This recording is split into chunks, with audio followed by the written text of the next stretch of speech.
The marble floors of Central Equity Bank gleamed under crystal chandeliers as another ordinary Tuesday morning began. Then the revolving door spun, and a 12-year-old black girl walked in barefoot, wearing a torn brown shirt, clutching a folded piece of paper. The security guard hesitated. The staff whispered. And when Keaton Hale, a millionaire investor, walked past her and laughed at the idea that this child could possibly have an account at his bank, he made a bet that would change his life forever. Because what none of them knew was that the small slip of paper in Amina Carter's trembling hands was about to unlock a secret so dangerous that armed men would storm the building, federal agents would seal every exit, and the truth they'd all been avoiding would finally demand to be heard. Just before we get back to it, I'd love to know where you're watching from today, and if you're enjoying these stories, make sure you're subscribed. The morning sun barely touched the glass towers of downtown when Amina Carter pushed through the heavy revolving door of Central Equity Bank. The lobby stretched before her like a cathedral of wealth. Marble floors gleamed under the light of crystal chandeliers. LED tickers ran along the walls, displaying stock prices that shifted every second. Glass partitions separated the waiting area from rows of teller stations, where bankers in crisp suits processed transactions with practiced efficiency. Amina stood just inside the entrance, her bare feet silent on the cold marble. She wore an oversized brown shirt that hung past her knees, the fabric torn near the shoulder and frayed at the hem. Her hair stuck out in uneven patches, uncombed and matted. She clutched a folded piece of paper in her small hands, holding it carefully as if it might dissolve if she squeezed too hard. The security guard noticed her first. He was a tall man with broad shoulders, his hand moving instinctively to the radio clipped to his belt. He took a step forward, then paused. The girl wasn't moving. She wasn't asking for anything. She just stood there, looking around at the marble and glass like she was trying to figure out where to go. "Hey," the guard said, his voice softer than he intended. "You lost, sweetheart." Amina looked up at him with dark eyes that seemed too old for her face. "No, sir. I'm here for the bank." The guard frowned. He glanced toward the manager's desk, then back at the girl. Before he could decide what to do, movement near the entrance caught his attention. More customers were arriving. He stepped aside, still watching her. Amina walked deeper into the lobby. People turned to stare. A woman in a navy dress pulled her young son closer, wrapping an arm around his shoulders as if poverty might be contagious. Two businessmen near the waiting area whispered to each other, one of them gesturing in her direction with a subtle tilt of his head. Behind a glass partition, a woman with sharp features and perfectly styled black hair looked up from her computer screen. Rachel Mendez, the senior manager, had been reviewing loan applications when she spotted the girl. She set down her pen and stood, her expression shifting from curiosity to annoyance. The bank was already busy. They had 3 VIP clients scheduled for the morning, including one who demanded an entire station to himself. This was not the time for complications. Rachel walked toward the lobby, her heels clicking against the marble. She approached the security guard first. "What's going on?" "Kid just walked in," the guard said. "So she's here for the bank."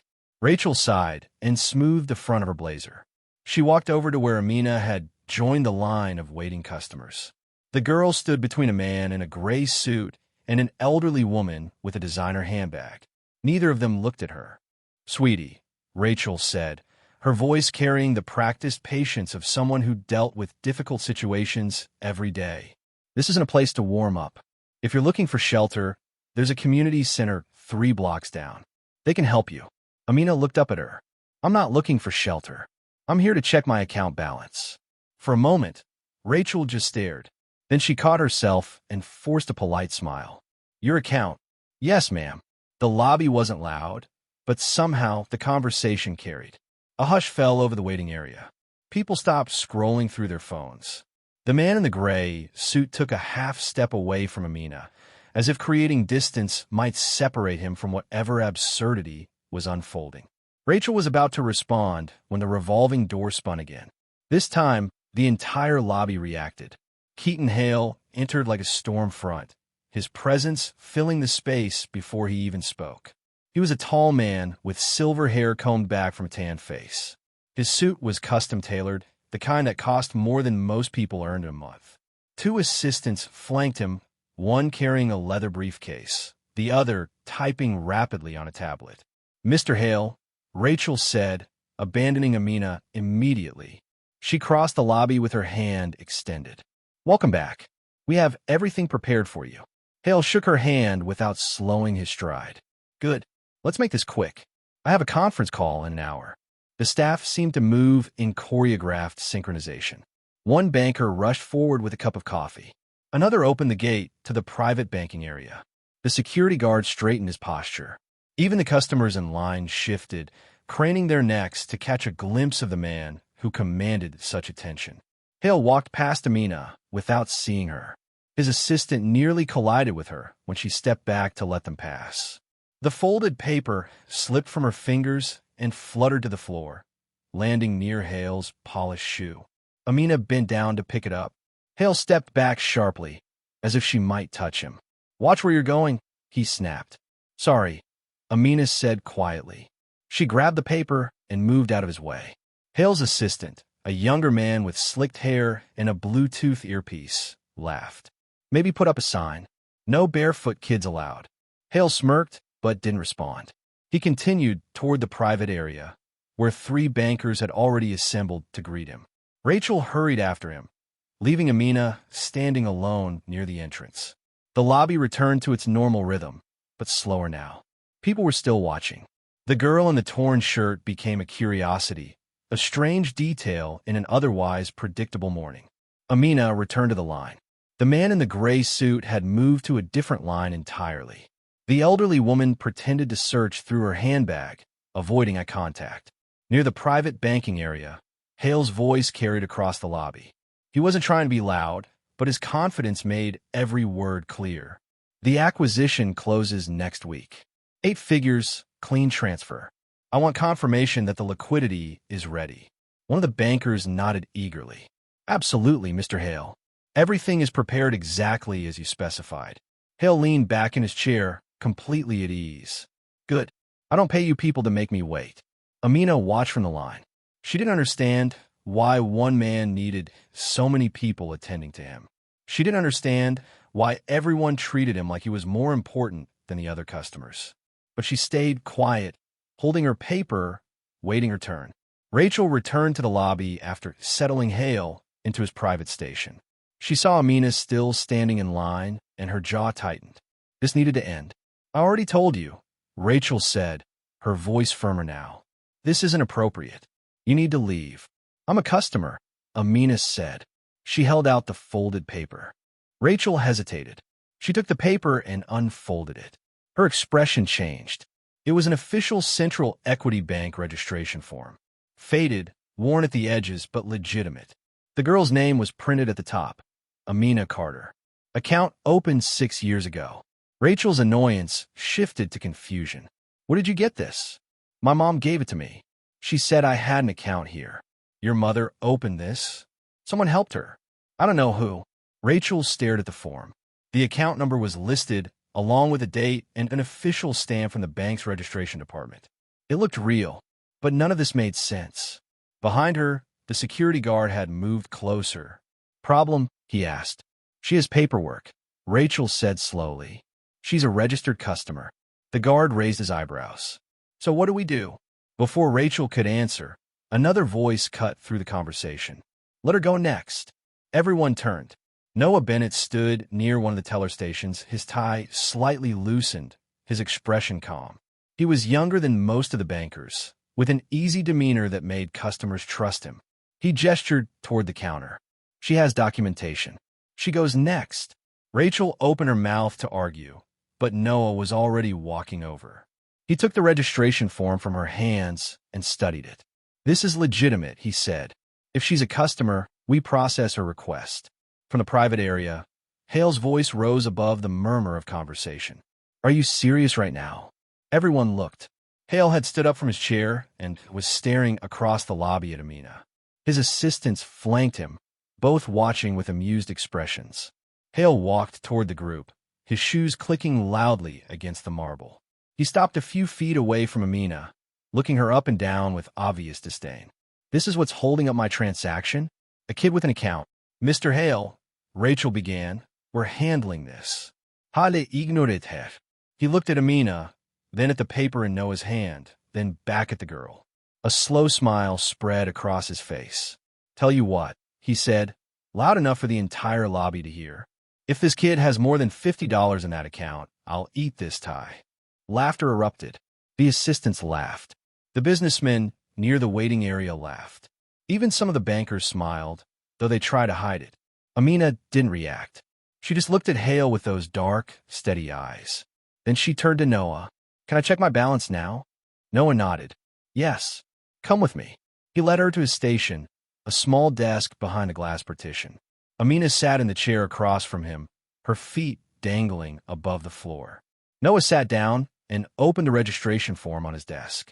He pulled up the account database on his computer and typed in her name. The system loaded. Noah's fingers hovered over the keyboard as he waited for the information to appear. Behind the glass, the lobby had grown quieter. People were watching. Hale stood near Rachel's desk, arms crossed, still smiling. Noah's screen flickered. A profile appeared. Amina Carter. Date of birth matched. Account number matched. But something was off. Noah leaned closer to the screen. The account was flagged. Not with a normal marker, like insufficient funds or dormancy. This was different. A red banner stretched across the top of the profile. Confidential, Tier 5 access restriction. Noah had worked at Central Equity for 7 years. He had processed accounts for politicians, for executives, for foreign investors. He had never seen a Tier 5 restriction on a minor's account. He had barely seen it at all. He clicked on the account details.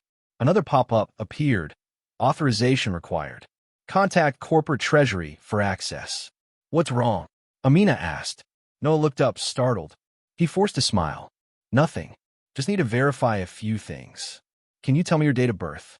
Amina recited it. Noah entered it into the system. The same error appeared. Rachel had noticed his hesitation. She walked over and leaned down to look at the screen. Her face went pale. She reached past Noah and closed the tab quickly, as if hiding it might make the problem disappear. Who opened this account for you? Rachel asked sharply. Amina shrugged. My mom said someone helped her. A nice man. I don't remember him. What nice man? What was his name? I don't know. Rachel straightened and exchanged a glance with Noah. This wasn't just unusual. This was a problem. Hale, still watching from across the lobby, sauntered over. He leaned on the counter, separating the teller area from the waiting space, his expression smug. What's the matter, Noah? Afraid she's secretly a billionaire? His assistants laughed again, right on cue. A few customers smiled. Noah ignored him. He opened the account profile again, trying a different approach. The system demanded more information. A high-level authorization code. Something that required approval from corporate headquarters. Rachel pulled out her phone and stepped away, her fingers flying across the screen as she typed an urgent message to her supervisor. Noah looked at Amina. Do you have any other information about this account? Anything your mom told you? Amina thought for a moment. She said to use the long version of my name. The long version? My full name, with all my middle names. Noah blinked. How many middle names do you have? 3. Can you tell me what they are? Amina recited them slowly. They were unusual names, long and specific, with syllables that didn't quite flow together. Noah typed them into the system exactly as she said them. The screen hesitated. Then it unlocked. A new interface appeared. Authorization confirmed. Access granted. The Tier 5 restriction lifted, replaced by a green banner. Account holder verified. Noah exhaled. He clicked on the Balance tab. Before it loaded, his computer pinged. A video call request from headquarters. Rachel's phone buzzed at the same time. Noah accepted the call. A stern-looking man in a dark suit appeared on the screen. Behind him, the logo of Central Equity's Treasury Division was visible on the wall. This is Treasury Oversight, the man said. His voice was clipped, official. You are attempting to access a restricted account. Confirm the account holder is present. Noah turned the monitor slightly so the camera faced Amina. She's here. The man on the screen leaned forward. He stared at Amina for a long moment. His expression didn't change, but something flickered in his eyes. Do not proceed without higher clearance. Stand by. The call ended abruptly. Rachel gripped the edge of Noah's desk. This is beyond protocol. What kind of account is this? Noah didn't answer. He was staring at the screen, where Amina's profile remained open. Waiting. Hale had moved closer. His cocky grin had faded slightly, replaced by something closer to suspicion. What kind of scam is this kid running? She's 12, Noah said flatly. Then what's the problem? I don't know yet. The lobby had gone quiet again. Even the LED tickers seemed to move slower. Everyone was watching the small girl in the torn shirt, the girl who had somehow stopped an entire bank with a piece of paper. Amina sat very still in her chair. She looked at Noah. Did I do something wrong? No, Noah said quickly. You didn't do anything wrong. But deep down, he wasn't sure. Something was very wrong. He just didn't know what yet. Rachel's phone buzzed again. A message from headquarters. Override code incoming.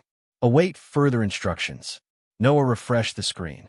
A temporary access code appeared in his email, sent directly from the Treasury Division. He entered it into the system. The account profile updated. The loading will spun for what felt like an eternity. And then the balance appeared. Noah's hands froze on the keyboard. His breath caught in his throat. Rachel leaned over his shoulder.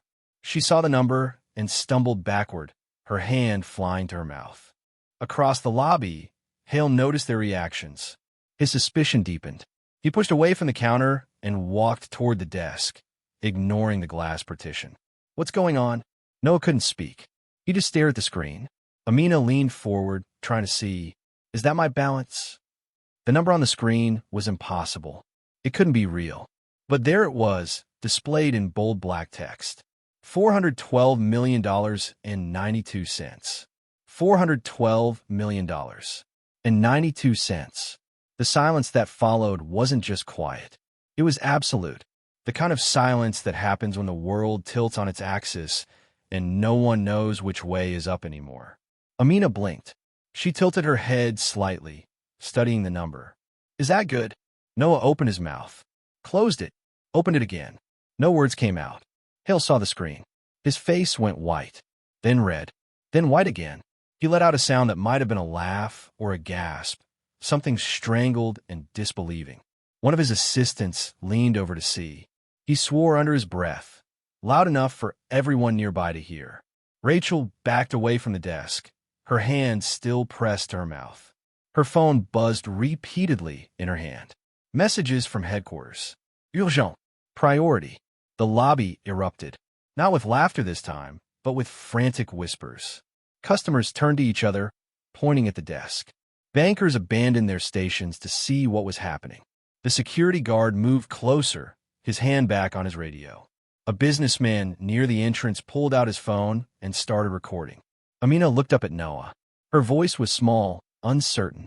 Is that enough to fix my mom? Noah stared at her. The question cut through the chaos like a knife. This girl had no idea what she was looking at. She didn't understand wealth. She didn't understand power. She just wanted to help her mother. Hale started laughing. It wasn't the smug, controlled laugh from before. This was something wilder, edged with panic. This child is worth more than my last deal. This kid. His assistants didn't laugh. They looked scared. Rachel's phone rang. She answered it, her voice shaking. Yes. Yes, I see it. No, I don't know how. I'll initiate lockdown immediately. Noah finally found his voice. Amina, do you know where this money came from? She shook her head. My mom said someone put it there. For emergencies. Who? I don't know. Another message flashed across Noah's screen. This one was from the bank's security division.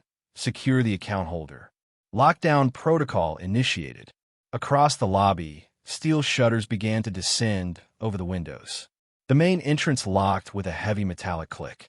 Armed security personnel emerged from a side door, positioning themselves near the exits.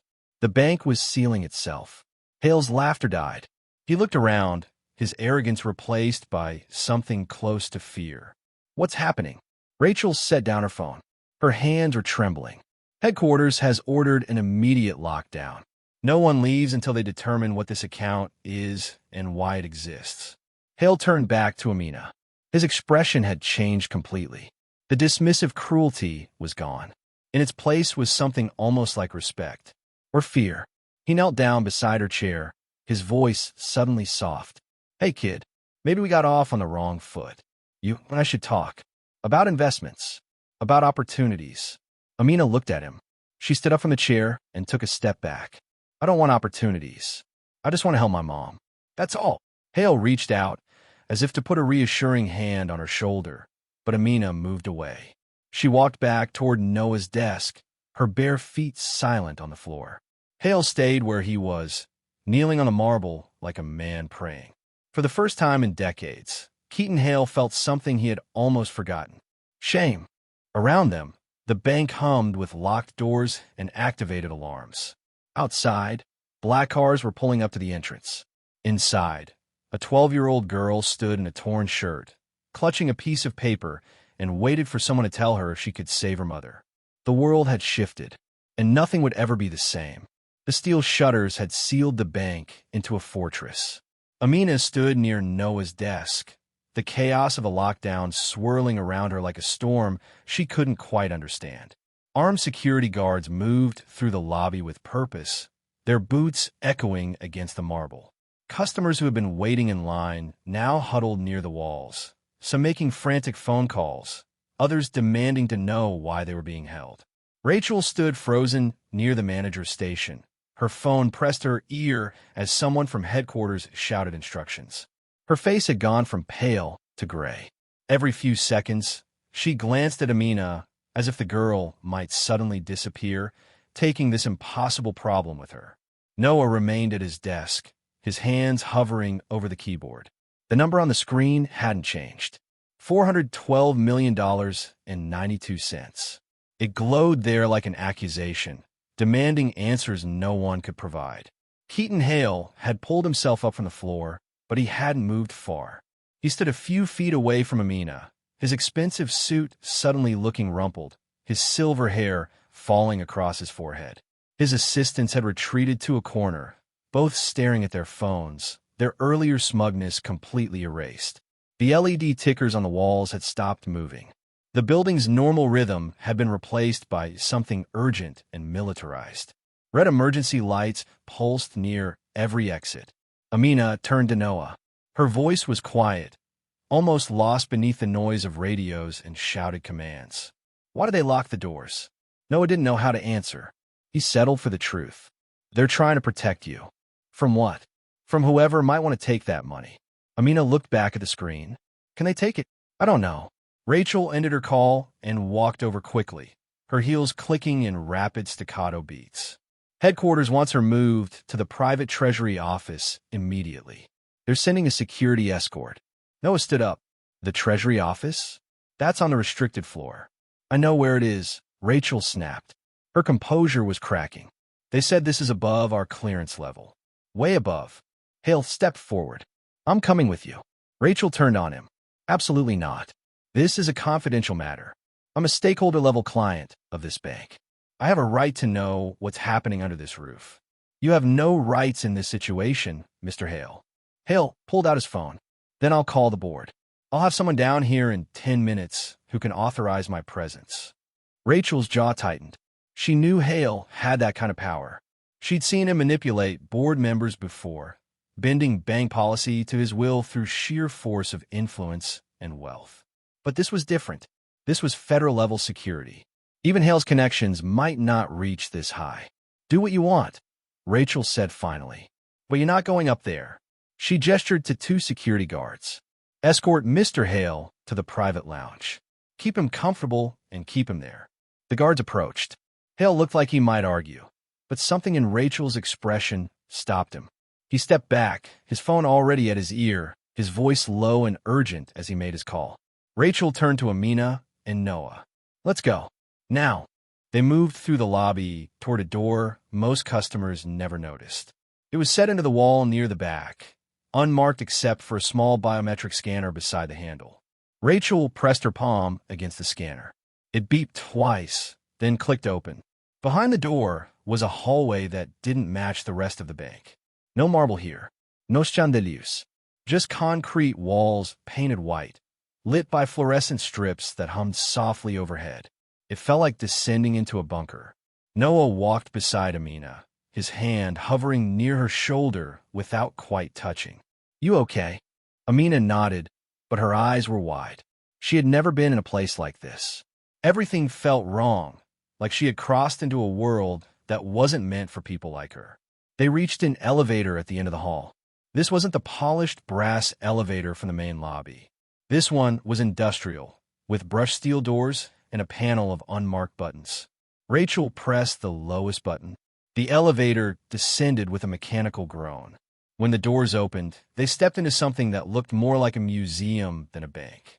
The floor was dark marble, polished to a mirror shine. The walls were lined with reinforced doors, each one marked only with a number. Soft blue lights ran along the edges of the ceiling, giving the entire space an eerie, underwater glow. Noah had worked at Central Equity for 7 years. He had never been down here. "What is this place?" he whispered. Rachel's voice was tight. "The private treasury level. It's for accounts that require federal protection. Political families. Witnesses in major cases. People who need to disappear their money until it's safe to use it." Amina looked around at the doors. "Why would I need to disappear my money?" Rachel didn't answer. She led them down the hall to a door marked only with the number 7. There was no handle, no keypad, just a smooth glass panel set into the wall beside it. "Place your hand there," Rachel told Amina. Amina hesitated. "What? Just do it." Amina pressed her small hand against the glass. For a moment, nothing happened. Then a green light traced the outline of her fingers, scanning each one. The panel beeped. The door clicked open.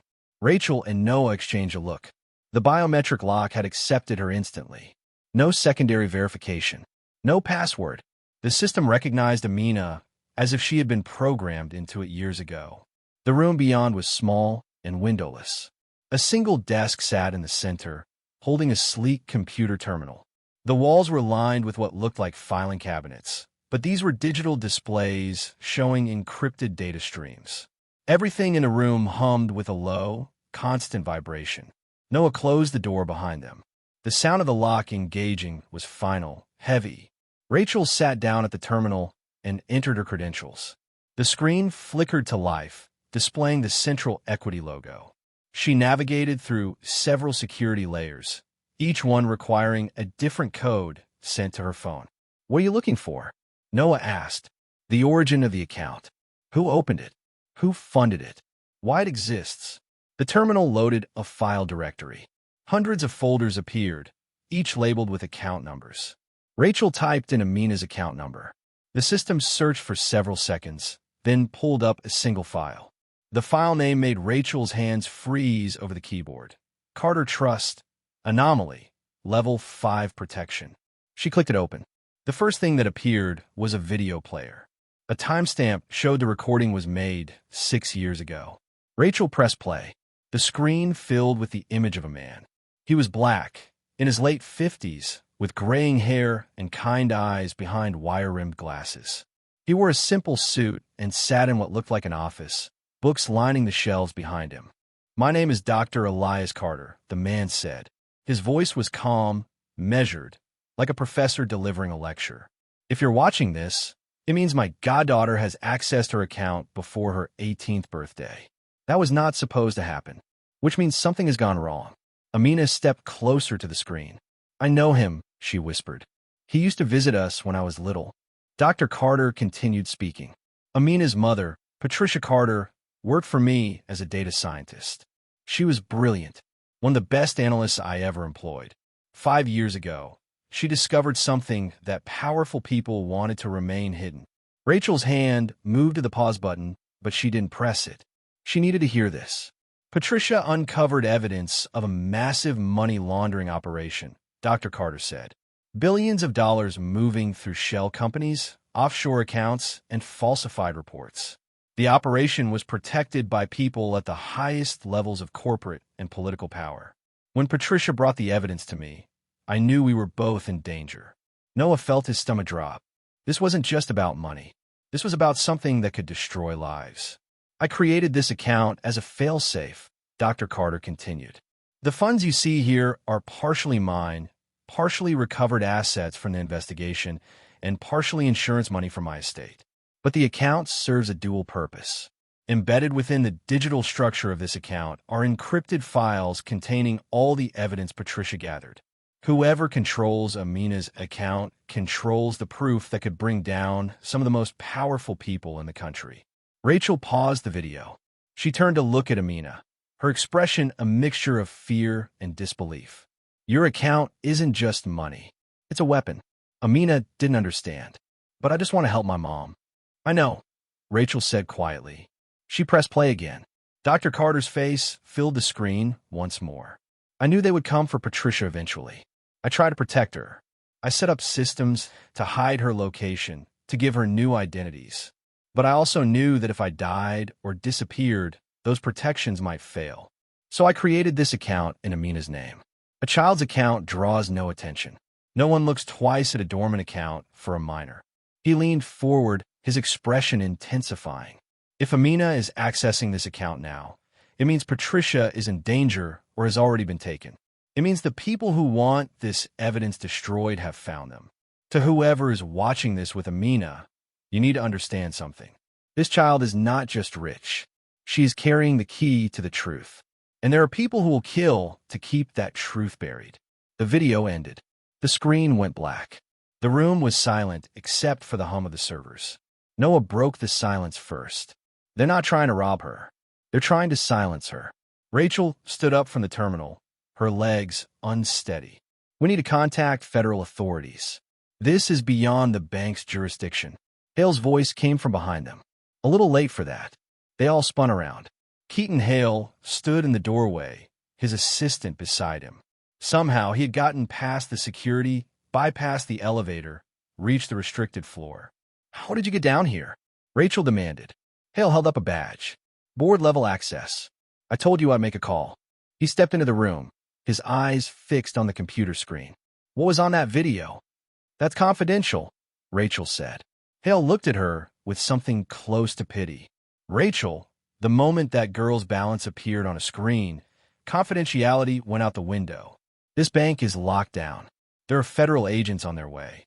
And you think I don't have a right to know what's happening? He turned to Amina. His voice softened slightly. Kid, I need you to tell me the truth. Do you know what your mother did for a living? Amina shook her head. She worked with computers. That's all I know. And this Dr. Carter. You knew him. A little. He was nice. He gave me books. Hale's expression darkened. He looked back at the terminal screen, where the video players still showed Dr. Carter's frozen face. I know that name. Elias Carter was a federal investigator before he became a philanthropist. He worked on financial crimes. High-level stuff. Rachel's phone buzzed. She looked down at it and her face went even paler. They're here. Who? Noah asked. The people who want Amina's account. Before anyone could respond, the lights in the room flickered. The hum of the servers changed pitch, becoming erratic. The terminal screen flashed red. Noah rushed to the computer. An alert message filled the display. Unauthorized access attempt. External breach detected. Someone's hacking into the system, Noah said. They're trying to access Amina's account remotely. Rachel grabbed her phone and dialed headquarters. We have a breach. Treasury level. Someone's attacking the account from outside the building. The voice on the other end of the line was frantic. Rachel listened for a moment, her face going from pale to ashen. She lowered the phone. They've breached the bank's firewall. They're inside our network. Hale pulled out his own phone and made a call. His voice was clipped, urgent. I need Marcus. Now. I don't care what he's doing. Get him on the line. He waited, pacing the small room. Marcus, it's Hale. I need a cybersecurity team at Central Equity Bank. Full-scale attack. Yes, I know it's Sunday. I don't care what it costs. Noah was still at the terminal, his fingers flying across the keyboard. They're trying to drain the account. If they get through, the money and the encrypted files disappear. Amina stood in the center of the room, watching everyone move around her like she was a stone in a river. Can they take it? Not if we stop them, Noah said, though he didn't sound confident. The terminal screen changed again. A new message appeared. Voice authorization required. What does that mean? Rachel asked. Noah read the prompt. The system has a failsafe. It needs Amina to speak a specific phrase. Something recorded when the account was created. What phrase? It doesn't say. The speakers in the room crackled to life. A sound file began playing automatically. It was a child's voice, high and uncertain. Amina recognized it immediately. It was her own voice from years ago, when she was maybe 4 or 5 years old. "Say the rhyme Mommy taught you," the tiny voice instructed. Adult Amina looked around the room, confused. "What rhyme?" "Think," Noah urged. "Something your mother taught you when you were little. A poem, a song, something." Amina closed her eyes. She tried to remember. Her childhood was a blur of moving from apartment to apartment, her mother always looking over her shoulder, always worried. But there was one thing, one rhyme her mother used to say at bedtime. Amina opened her eyes and spoke. "Stars above and stones below, keep the secret safe to grow. When the night is dark and deep, guardians watch while angels sleep." The terminal beeped. The hacking attempt froze mid-process. The red alerts disappeared, replaced by a green confirmation. Voice match confirmed. Account secured. Noah exhaled in relief. It worked. The breach stopped. But Rachel was staring at her phone. "It's not over. They're not trying to hack anymore. They're coming in person." "What?" "Security cameras outside. There's a vehicle. 3 men. They're approaching the building." Hale moved to the door. "We need to move her somewhere safer." "There is nowhere safer," Rachel said. "The treasury level is the most secure place in the bank. Then we lock down this room and wait for federal backup." A loud boom echoed through the building, so powerful it shook the walls of the small room. Dust fell from the ceiling. The lights flickered again. "What was that?" Amina whispered. Noah checked the security feed on the terminal. His face went white. "They're not waiting. They're breaching the building. They just blew the rear emergency exit." Rachel grabbed Amina's arm. "We have to go. Now." "Go where?" Noah asked. "There's a panic bunker, built for situations exactly like this. It's on this level, past the vault corridor." They moved quickly into the hallway. The blue lights along the ceiling had turned red, bathing everything in a crimson glow. Alarms blared from somewhere above them. Hale followed close behind, his assistant stumbling to keep up. "How do you know about a panic bunker?" "I was briefed when I became senior manager. It's for extreme circumstances. Government witnesses. Threats of violence." Rachel's voice was shaking now. "I never thought I'd actually have to use it." They ran down the hall, past the numbered doors, past the reinforced vault entrances. Amina's bare feet made no sound, but everyone else's shoes echoed like drumbeats. Another boom, closer this time. Somewhere on an upper floor, glass shattered. They reached a dead end. The hallway terminated in a blank concrete wall. Rachel pressed her palm against a hidden panel. Nothing happened. "Come on," she muttered, pressing harder. Noah looked back the way they had come. "Rachel, we don't have time for this. It requires biometric verification from 2 different people," Rachel said. "I need someone else." "Try me," Hale said. Rachel looked at him with surprise, but she didn't argue. Hale pressed his palm against a second panel that had appeared beside the first. The wall split down the middle, 2 sections sliding apart to reveal another hallway. This one was narrower, darker, with reinforced steel walls instead of concrete. "How did that work?" Noah asked. "Hale's not an employee. Board-level access," Rachel said. "The system recognizes him as part of the bank's leadership." They moved into the new corridor. The wall sealed shut behind them with a heavy pneumatic hiss. The hallway stretched for maybe 30 feet before ending at a massive steel door. It looked like something from a submarine, with a wheel lock in the center and pressure seals along the edges. Rachel approached the door, but before she could reach it, the terminal screen beside it lit up on its own. A biometric scanner activated, glowing green. "It needs Amina," Noah realized. Amina stepped forward. She placed her hand on the scanner without being asked. The device read her palm print, then extended a small camera that scanned her eyes. The wheel lock on the door spun open on its own. The seals released with a hiss of air. The door swung inward, revealing a small room beyond. They hurried inside. Hale was the last one through. He grabbed the wheel lock and pulled the door shut, spinning it until the seals engaged again. The room they found themselves in was maybe 15 feet square.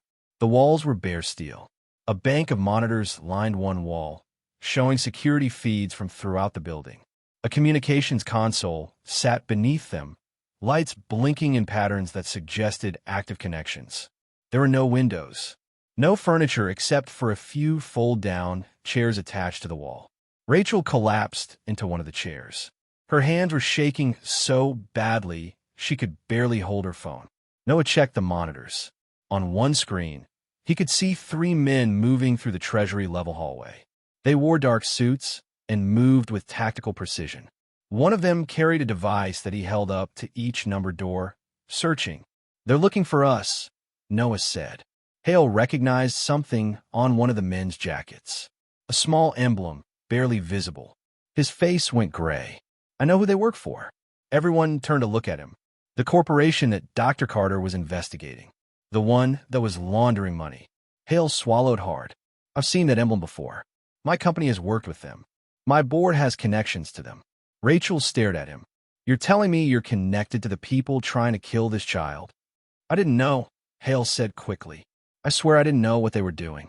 I just knew they were powerful. Too powerful to question." Noah's voice was cold. "And now you're trapped in here with us." "I'm trying to help," Hale shot back. "I call my cybersecurity team. I help you get through the door. I'm not your enemy." "Then who is?" Amina asked. Her voice was so quiet they almost didn't hear her. Hale knelt down in front of her. The arrogance was completely gone now. He looked tired, frightened, human. People who care more about power than anything else. People who spent years building empires on secrets and lies. Your mother found proof of those lies, and they'll do anything to make sure that proof never sees daylight. Amina's eyes filled with tears. "Where's my mom? Is she okay?" Hale didn't answer. He didn't know. Rachel was working the communications console, trying to establish a connection to federal authorities. The screen flickered, showing a connection attempt, but no one was responding. "They must be jamming our signal," she said. "We can't get through." On the monitors, the 3 men had reached the end of the hallway. One of them pulled out a tablet and consulted it. He pointed directly at the wall that hid the corridor they had entered. "They know we're in here," Noah said. "Can they get through that door?" Hale asked. Rachel looked at the reinforced steel door behind them. "It's designed to withstand explosives, but I don't know what kind of equipment they have." Amina walked over to the communications console. She looked at the blinking lights, the rows of buttons, the screen showing failed connection attempts. She remembered something her mother used to say back when they still had an apartment with internet. "Sometimes you have to go around instead of through." Noah looked at her. "What do you mean?" "Try a different channel. Not the main one." Rachel frowned but adjusted the console. She switched from the primary federal emergency line to a secondary channel, one used for bank-to-bank communications in crisis situations. The screen flickered. This time, a connection established. A face appeared on the monitor. A woman in a federal agent's uniform, her expression stern. Behind her, other agents moved with purpose. "Central Equity Bank, this is Federal Treasury Division. We've been attempting to reach you. Your primary line is compromised." Rachel nearly sobbed with relief. "We have a critical situation. We're in the panic bunker on the Treasury level. There are armed intruders in the building attempting to access a protected account." "We're aware," the agent said. "We have units en route. ETA, 3 minutes. The account in question belongs to Amina Carter." "Yes." The agent's expression softened slightly when she looked at something off-screen. "Is Amina there with you? Is she safe?" Rachel turned the camera toward Amina. The girl stood beside Noah, her torn shirt looking even more ragged in the harsh light of the bunker. The agent's face changed. She looked relieved, almost emotional. "Amina, we've been looking for you and your mother for months. Your mother is alive. We found her 3 days ago. She's in federal protection." Amina's knees buckled. Noah caught her before she fell. Tears streamed down her face. "She's alive." "Yes." "She's injured, but she's recovering.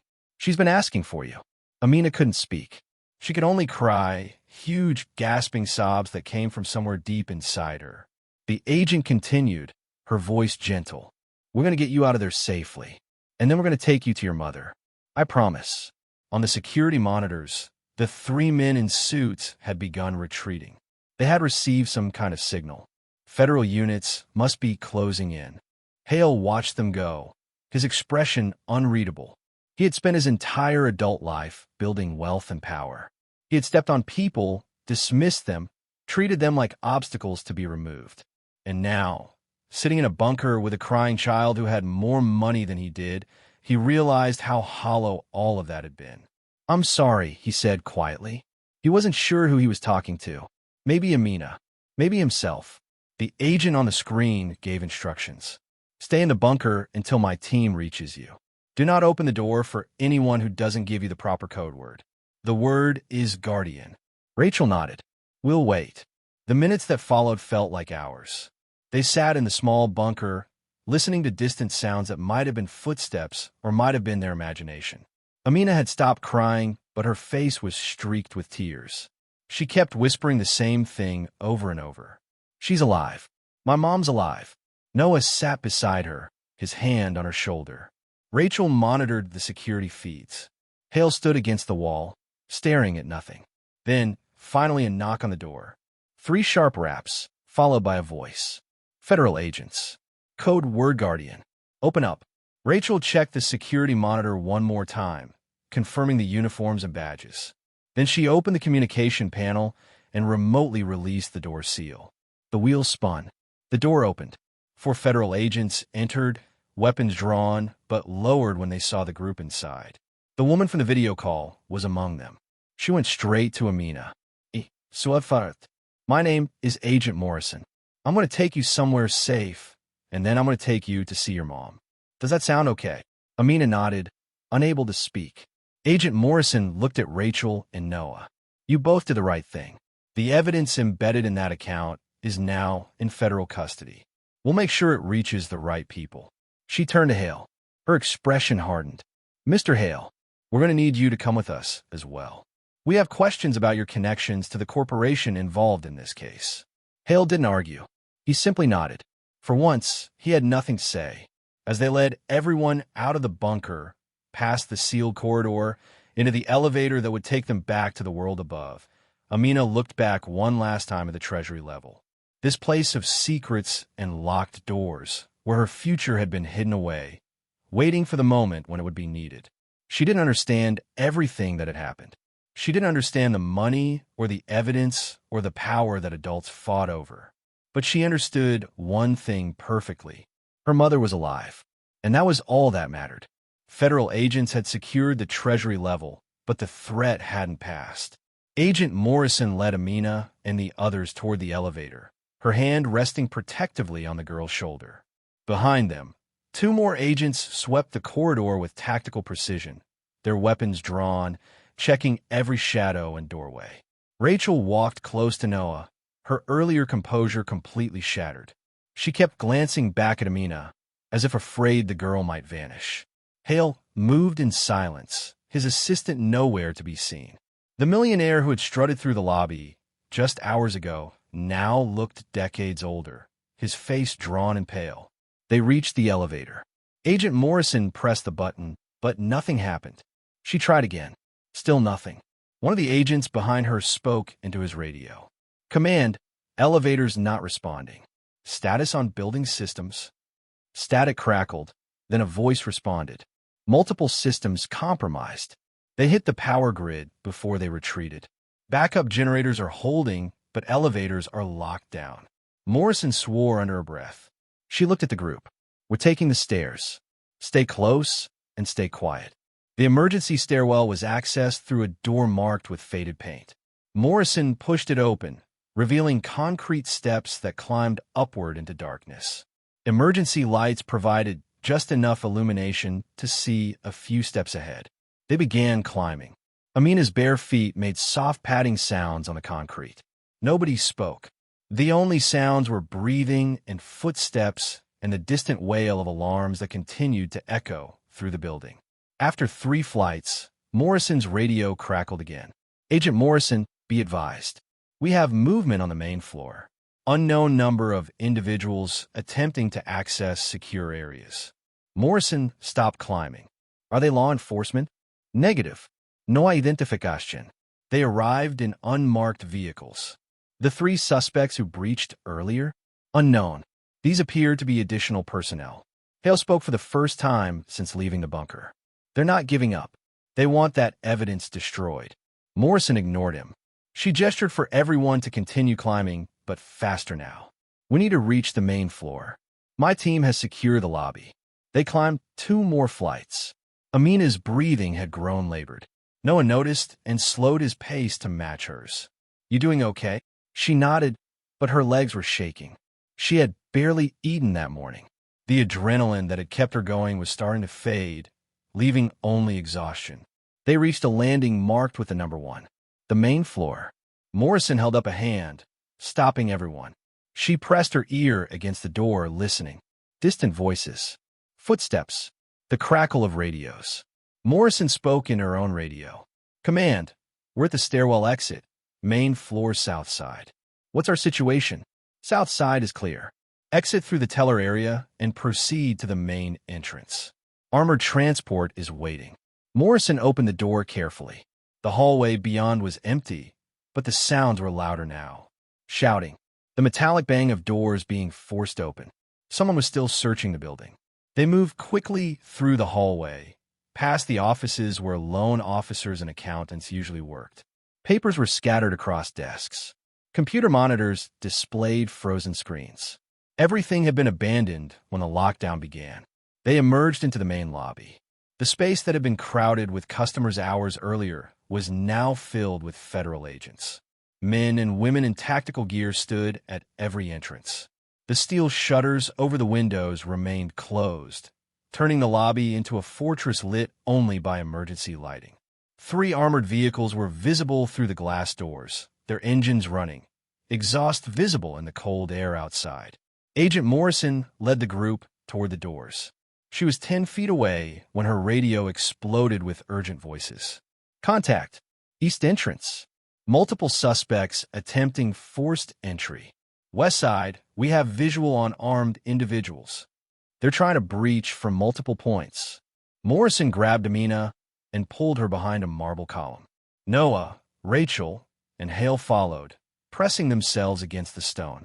How many? Morrison shouted into her radio. At least 8. Maybe more. They're coordinated. Professional. Hale's voice was hollow. They brought a whole team. They're willing to start a war in the middle of downtown just to get to her. Rachel looked at Amina. The girl's eyes were wide with fear, but she wasn't crying. She just stood there, small and fragile in her torn shirt, while armed men fought over secrets she didn't even understand. Morrison made a decision. We're going out the front. Now, before they can reposition. She looked at the other agents. Full escort. Shields up. Move. 4 agents formed a protective box around Amina, holding riot shields on all sides. Morrison took point. 2 more agents covered the rear. The group moved as one unit toward the glass doors. Outside, one of the armored vehicles rolled forward until its rear door was directly aligned with the entrance. An agent inside threw the door open. They crossed the threshold into chaos. The street outside had been cordoned off, but beyond the barriers, crowds had gathered. News cameras, reporters, onlookers with phones held high, recording everything. Police cars blocked the intersections, their lights painting the buildings in alternating red and blue. And on the edges, barely visible in the shadows between buildings, figures moved. Men in dark clothing, watching, waiting. The agents hustled Amina into the armored vehicle. Noah climbed in after her. Rachel followed. Morrison was about to enter when she turned back to Hale. You're in a different vehicle. We need to keep you separated for questioning. Ale nodded. He looked at Amina one last time. I'm sorry, he said. For everything. Amina didn't respond. She didn't know what to say to this man who had laughed at her poverty just hours ago. The doors slammed shut. The vehicle lurched forward, pushing through the crowd, following a police escort that carved a path through the downtown streets. Inside, the lighting was dim. Bench seats lined both sides. Noah sat beside Amina, while Rachel sat across from them. Agent Morrison settled into a seat near the front, her radio pressed to her ear as she received updates. Amina stared at her hands. They were dirty, the fingernails cracked and lined with grime. She hadn't noticed before. She hadn't noticed a lot of things. Where are we going? She asked quietly. Morrison looked up. Her expression softened. Somewhere safe. Then we're taking you to see your mother. Is she far away? No, not far at all. The vehicle drove for 15 minutes, weaving through streets that grew progressively emptier. They left the downtown core and entered a neighborhood of older buildings, warehouses converted into lofts, streets lined with trees that had begun dropping their leaves. Finally, they stopped in front of a nondescript building with no signs or markings. The door opened, and agents escorted them inside quickly. The interior didn't match the exterior. Past the plain entrance was a modern facility with white walls, security cameras, and doors that required badge access. They passed through 2 security checkpoints before reaching an elevator that descended instead of rising.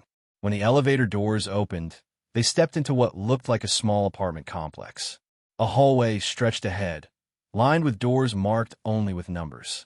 Soft lighting made it feel less like a government facility and more like a hotel. Morrison led them to room 7. She knocked gently. "Patricia? It's Agent Morrison. I have someone here to see you." The door opened. Amina saw her mother, and everything else disappeared. Patricia Carter stood in the doorway, thinner than Amina remembered, her face marked with bruises that had begun to fade from purple to yellow. Her arm was in a sling, but her eyes were the same, dark and warm and filled with a love so fierce it hurt to look at. "Baby," Patricia whispered. Amina ran. She crashed into her mother's legs, wrapping her arms around her waist, burying her face in the fabric of her mother's shirt. Patricia dropped to her knees, ignoring the pain in her injured arm, pulling her daughter close with her good hand. They stayed like that for a long time. Morrison stepped back, giving them space. Noah felt tears in his own eyes. Rachel turned away, pressing her hand to her mouth. Finally, Patricia pulled back enough to look at her daughter's face. She touched Amina's cheek, brushed the tangled hair from her forehead. "Are you hurt? Did they hurt you?" Amina shook her head. "I'm okay, Mama. I'm okay now." Patricia stood slowly, wincing at the movement. She guided Amina into the room. It was small but comfortable. A bed, a couch, a kitchenette. A window showed a view of the parking structure outside. Morrison followed them in. "Mrs. Carter, we need to debrief Amina about what happened at the bank. Is that all right?" Patricia pulled her daughter close. "Can it wait? Please, just give us a few minutes." Morrison nodded. "Of course. Take your time." She stepped back into the hallway, closing the door softly behind her. Mother and daughter sat together on the couch. Patricia couldn't stop touching Amina's face, her hair, her hands, as if confirming she was real. "I'm so sorry," Patricia said. "I try to keep you safe. I tried so hard." "What happened, Mama? Where were you?" Patricia's face clouded. "The men who came to our apartment, they weren't asking questions just to ask. They took me. They wanted to know about Dr. Carter, about the work I did for him. They thought they could make me tell them how to access the evidence." "Did you tell them?" "No, never. But they kept me for days. They hurt me." She touched her injured arm. "But the federal agents found me. Dr. Carter had set up protocols, ways to track if something happened to me. The agents got me out." Amina pressed closer to her mother. "They said Dr. Carter died." "Yes, he did. A long time ago. But before he died, he made sure we'd be protected. He put money in an account for you. He hid the evidence there. He knew someday we'd need it. I went to the bank like you told me to. I just want to check if we had enough to help you." Patricia's eyes filled with tears. "You're so brave. My brave girl." The bank locked down. There were alarms and men with guns. "I was scared." "I know. I'm so sorry you had to go through that." A man named Mr. Hale was there. He was mean at first, but then he helped us. Patricia frowned. "Keaton Hale. You know him?" "I know of him. He works with some of the same people who try to silence us." He said he didn't know what they were doing. Patricia stroked her daughter's hair. "Maybe he didn't. Or maybe he's just good at lying to himself." A knock on the door interrupted them. Agent Morrison stepped inside. "I'm sorry, but we really do need to move forward with the debrief. There are some things Amina saw that could help us." Patricia nodded reluctantly. "Okay, but I'm staying with her." "Of course." Morrison sat in a chair across from the couch. She pulled out a tablet and opened a file. "Amina, I need you to tell me everything that happened from the moment you entered the bank. Take your time. Every detail matters. Amina recounted the morning. Walking into the lobby, the stairs, the security guard, Rachel telling her to leave. Then Mr. Hale arriving, acting like he owned the place. He made fun of me, Amina said. He said if I had more than $50 in my account, he'd eat his tie. Morrison made notes on her tablet. Then what happened? They took me to a desk. Mr. Noah tried to help me, but the computer said my account was restricted. They had to call someone. The Treasury Division? I think so. Then they showed me my balance. And what did you think when you saw it? Amina looked down. I didn't understand. I thought maybe it was a mistake. I just wanted to know if it was enough to help my mama. Patricia squeezed her daughter's hand. Morrison continued. Then the bank went into lockdown? Yes. They closed all the doors. Everyone was scared. Did you see the men who tried to breach the building? Only on the cameras. They wore suits. They moved like soldiers. Morrison showed Amina a series of photographs on her tablet. Do you recognize any of these men? Amina studied the faces. Most meant nothing to her, but one made her freeze. Him. He was at our apartment. He talked to our landlord. Morrison marked the photo. Are you sure? Yes. I hid in the stairwell, but I saw him. He asked where we were. Patricia's face had gone pale. That's one of them. One of the men who took me. Morrison made more notes. This is helpful. Very helpful. She looked at Patricia. We're building a case against the corporation. The evidence Dr. Carter hid in Amina's account is detailed. Financial records, witness statements, internal communications. It's enough to bring charges against multiple executives. Will it be enough to convict them? Patricia asked. With your testimony and Amina's identification, yes. I believe it will. Morrison stood. I'll give you both some time to rest. We have agents stationed outside. You're safe here. She left the room. Mother and daughter sat in silence for a moment. Mama, Amina said quietly, why did Dr. Carter help us? Patricia smiled sadly. Because he was a good man.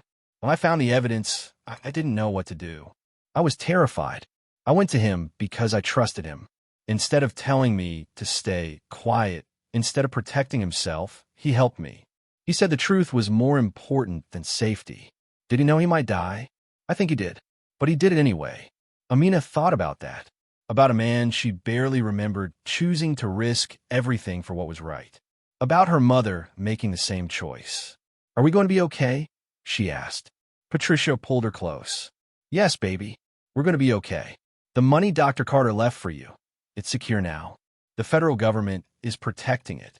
When you're older, you can use it however you want. For school. For helping others. For whatever you dream of. I just want us to be together. We will be. I promise. Amina closed her eyes, leaning against her mother. For the first time in months, she felt safe. The fear that had become her constant companion began to fade. Outside, in a conference room down the hall, Agent Morrison met with her team. They spread files across a table, each one containing evidence extracted from Amina's account. This is bigger than we thought, one agent said. The money laundering operation spans 12 countries. Billions of dollars. Morrison nodded. And the people involved are exactly who we suspected. Corporate executives, politicians, even a few judges. Can we protect the family through the trial? We have to. Patricia and Amina are the key witnesses. Without them, the defense will tear our case apart. Another agent spoke up. What about Keaton Hale? He's in interview room 3. He's been cooperative so far. Claims he didn't know the extent of his company's involvement. Do you believe him? Morrison considered. I think he's a man who spent his whole life not asking questions because the answers might be inconvenient. But I also think what happened today scared him. Maybe enough to actually tell the truth. Should we offer him immunity? Not yet. Let's see what he gives us first. In interview room 3, Keaton Hale sat at a metal table, his expensive suit rumpled, his silver hair disheveled. An agent sat across from him, recording everything. Tell me about your company's relationship with Titanium Holdings, the agent said. Hale rubbed his face. We partnered with them on several acquisitions. Real estate deals, mostly. They provided funding. We provided expertise. Did you ever question where their funding came from? No. Why not?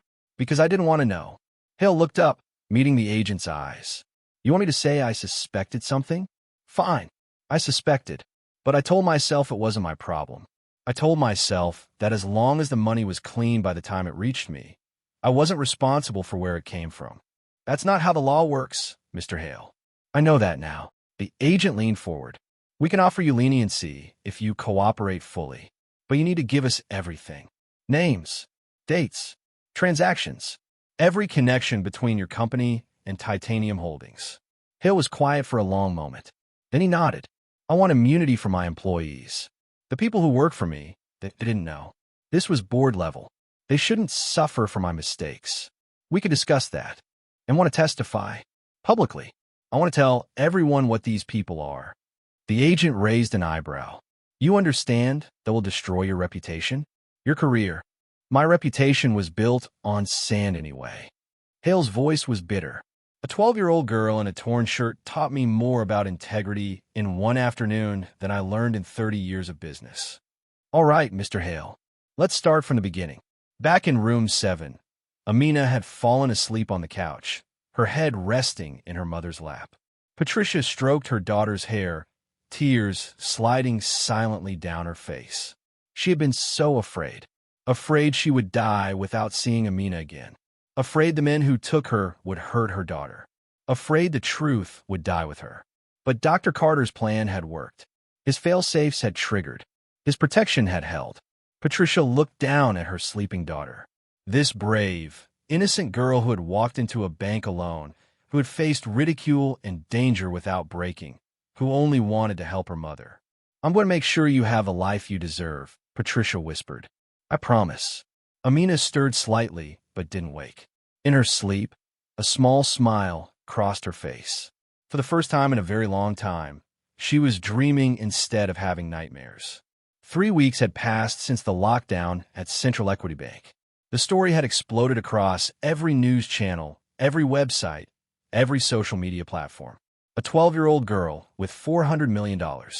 A conspiracy involving corporate giants. Federal agents storming a downtown bank. It had everything the public craved, but Amina barely noticed. She spent her days in the safe house with her mother, learning what it meant to feel safe again. Patricia's arm was healing. The bruises had faded. Color had returned to her face. They ate meals together, watched movies, talked about things that had nothing to do with money or danger. Agent Morrison visited regularly, preparing them for what was coming. The trial, the testimony, the media attention that would follow. On the morning of the 22nd day, Morrison arrived earlier than usual. Her expression was serious. The grand jury returned indictments this morning, she said. 14 executives from Titanium Holdings. 6 politicians. 2 judges. They'll be arrested within the hour. Patricia stood from the couch where she'd been reading. So it's really happening. Yes. And we need to move you both to a more secure location. Once the arrests go public, there will be intense media scrutiny. We can't risk anyone finding the safe house. Where are we going? Amina asked. A federal facility upstate. It's more isolated, better protected. You'll stay there until the trial. They packed quickly. Amina had accumulated a few belongings during her stay. New clothes that actually fit. Books Morrison had brought her. A stuffed bear from one of the kind agents who worked the night shift. She put everything in a small backpack. The transport was similar to before. Armored vehicle, police escort, agents on all sides. But this time they drove for hours, leaving the city behind, heading into countryside where houses grew farther apart and trees outnumbered people. The facility was a compound surrounded by high fences and security gates. Inside, it looked less like a government building and more like a small campus. Several houses arranged around a central courtyard. A recreation area with basketball hoops and picnic tables. Gardens that someone had planted with fall flowers. Other families stay here too, Morrison explained as she led them to their assigned house. Witnesses in high-profile cases. People who need protection, but also need to live something close to a normal life. The house was larger than the safe house room. 2 bedrooms, a full kitchen, a living room with comfortable furniture. Windows looked out onto the courtyard instead of parking structures. Will we be here long? Patricia asked. Until the trial concludes. Could be months. Amina walked through the rooms, touching furniture, opening closets, trying to make it feel real. A place where they could stay. A place that might become home, at least for a while. That first week in the compound passed quietly. Amina met other children whose families were in protection. A boy whose father had exposed a drug cartel. A girl whose mother had witnessed a political assassination. They didn't talk much about why they were there. They just played basketball and did homework and tried to be kids. Patricia started physical therapy for her arm. She met with prosecutors who asked endless questions about her work for Dr. Carter, about the evidence she'd uncovered, about every detail that might help convict the people who had tried to silence her. In a detention center 200 miles away, 14 executives sat in cells awaiting trial. 6 politicians had resigned or been removed from office. 2 judges faced disbarment and criminal charges. And in a federal building downtown, Keaton Hale sat across from prosecutors and told them everything. He described meetings where Titanium Holdings executives discussed moving money through shell companies. He provided emails showing his board's connections to the operation. He admitted that he had ignored warning signs because the profits were too good to question. I built my entire career on not asking difficult questions, he told them. I convinced myself that willful ignorance was different from complicity. I was wrong. The lead prosecutor, a woman named Sarah Chun, studied him across the table. Mr. Hale, you understand that your testimony will likely end your career? That you'll be seen as a traitor by your peers? My peers are either in jail or should be, Hale said flatly. I don't care what they think anymore. Why the change of heart? What happened at that bank? Hale was quiet for a moment. I saw a child who had more courage in one afternoon than I've had in my entire life.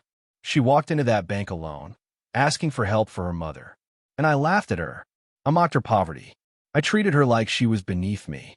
He looked down at his hands. And then I found out she was worth more than me in every way that matters. Not just the money. Her character. Her integrity. Her love for her mother. Everything I'd spent decades pretending didn't matter. Sarah made notes. You're willing to testify to all of this in open court? Yes. It won't be easy. The defense will attack your credibility. They'll say you're only cooperating to save yourself. They'd be partially right. I'm trying to save myself, just not in the way they think. Hale met her eyes. I'm trying to save whatever piece of my soul is left. Sarah nodded slowly. All right, Mr. Hale. Let's prepare your testimony. Back at the compound, autumn deepened into early winter. Amina started attending classes with the other protected children. A teacher came 3 days a week, working with each child at their own level. It wasn't like regular school, but it was something. Patricia's arm healed enough to remove the sling.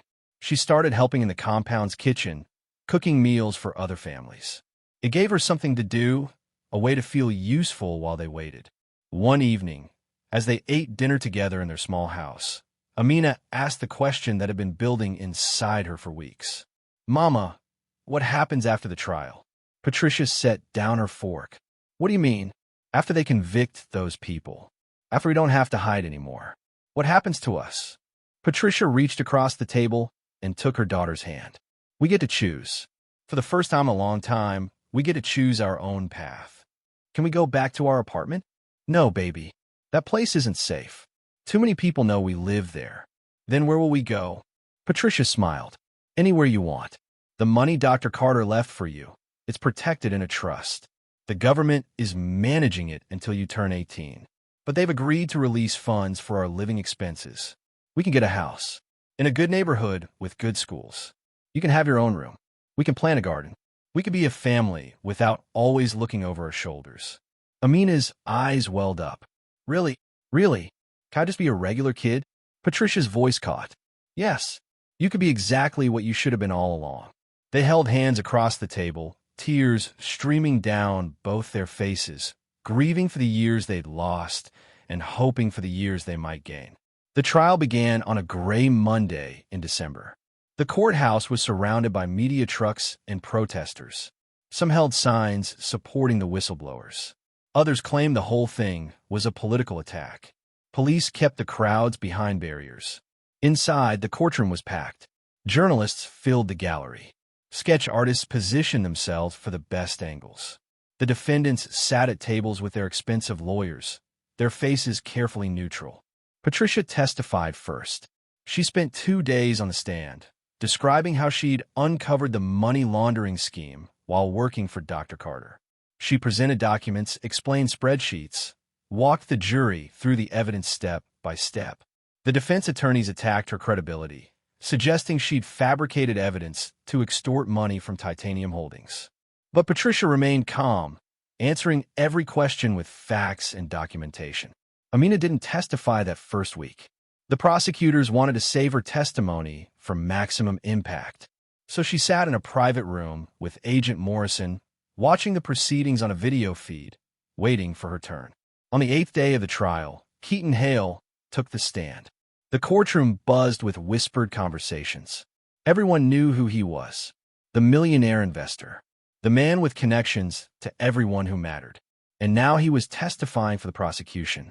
Hale wore a simple dark suit, nothing flashy. His silver hair was neatly combed, but his face showed signs of strain. He lost weight. He looked older. Sarah Chan approached the witness stand.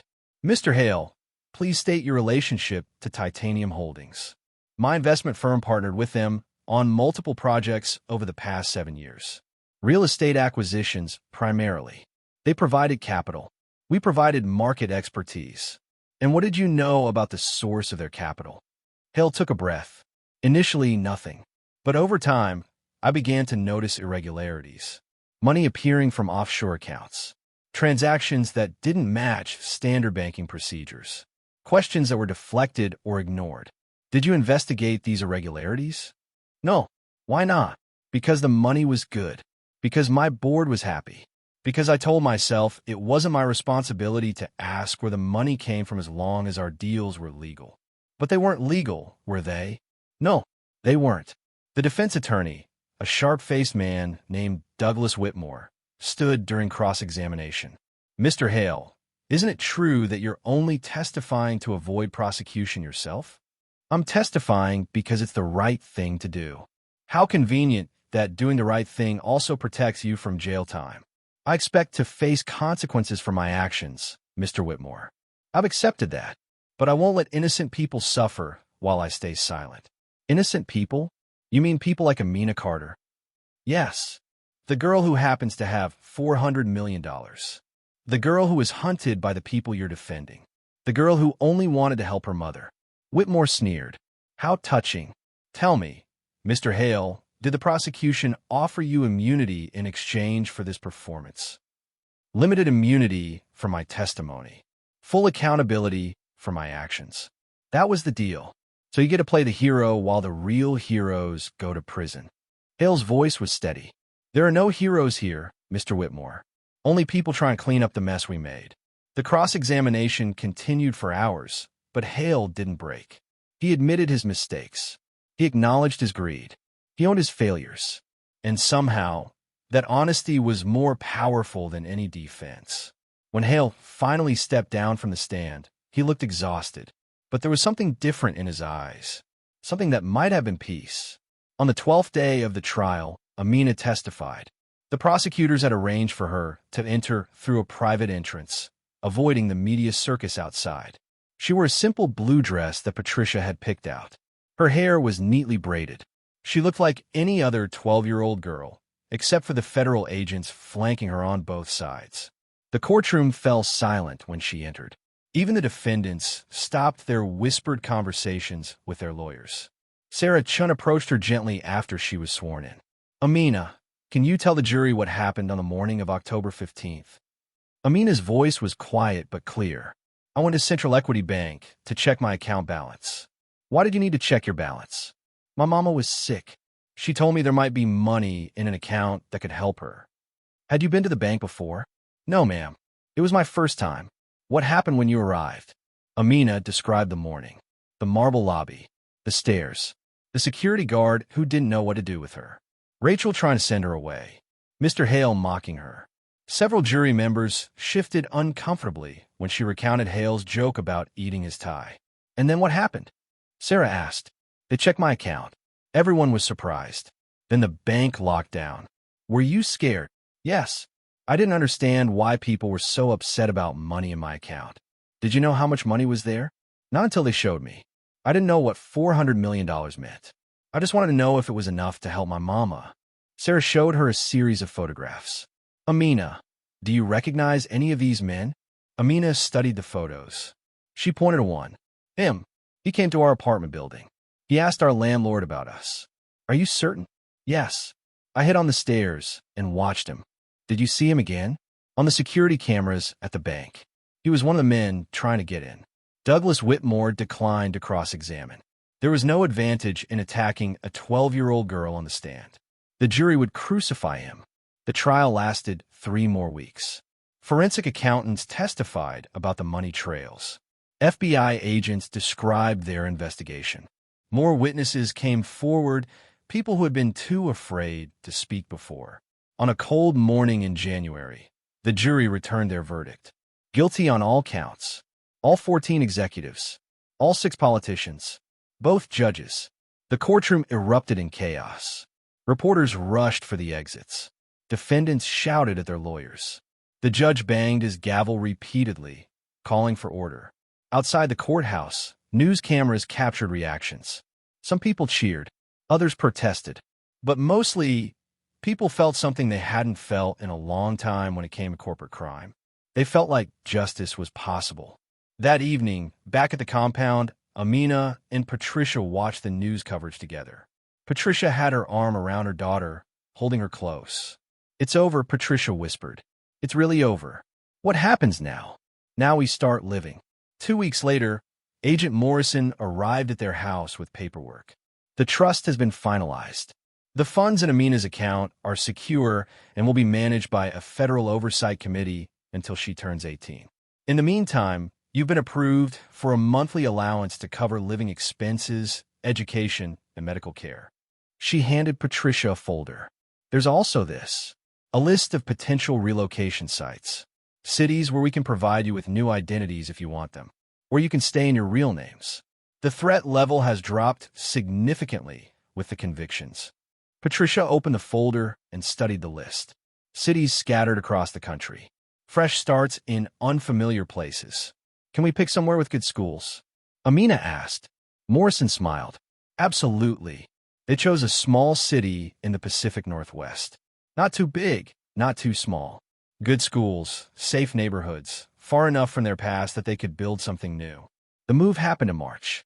Federal agents helped them settle into a modest house in a quiet neighborhood.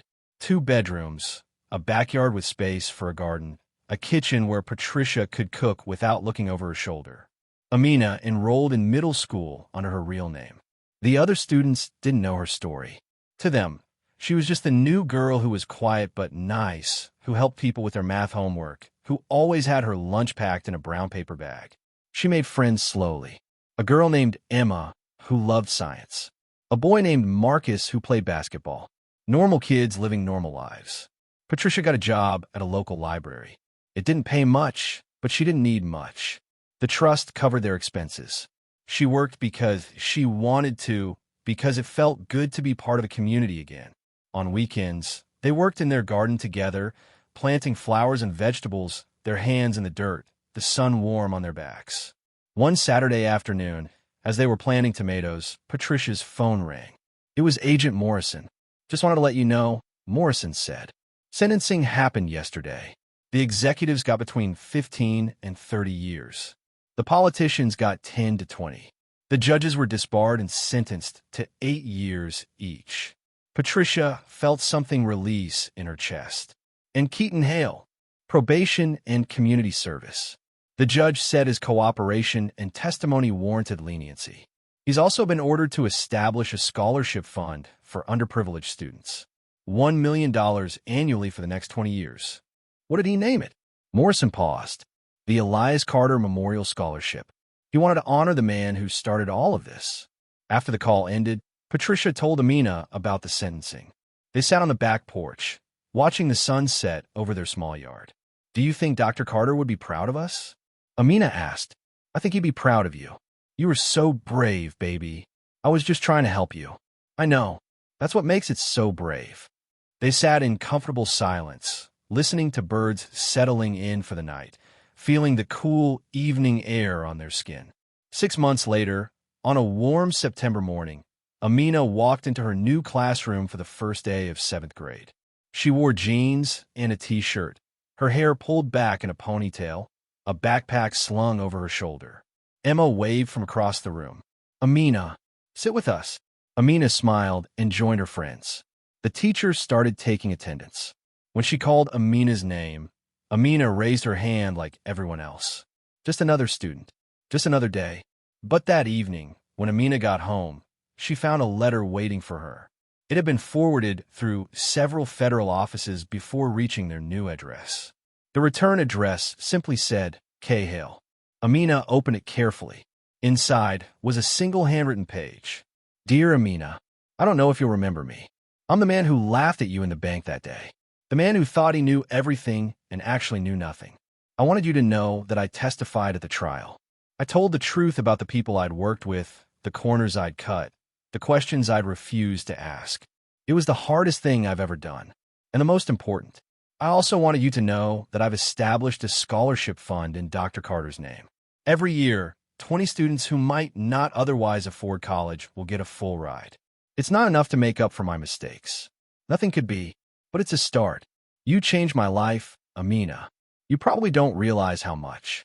But in one afternoon, you taught me more about integrity and courage than I learned in 50 years of making money. I hope you're doing well.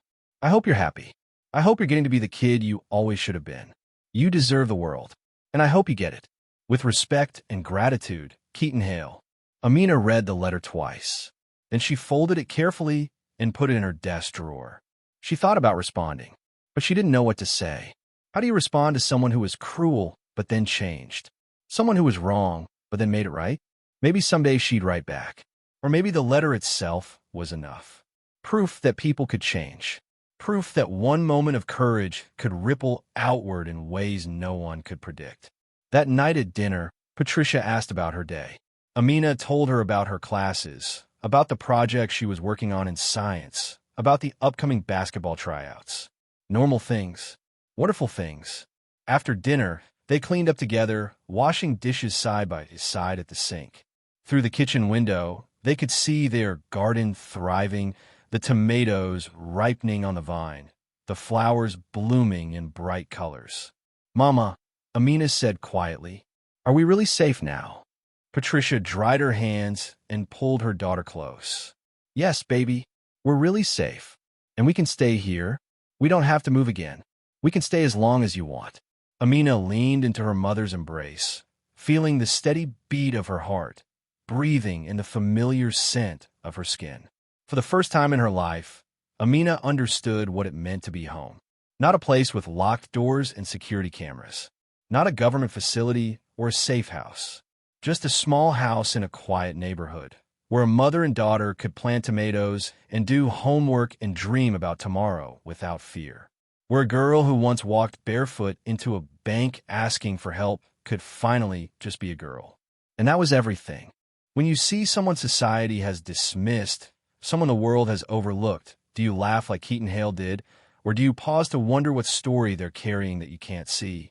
If this tale of courage, redemption, and unexpected justice moved you, hit that like button and subscribe for more stories that remind us why we should never judge a book by its cover.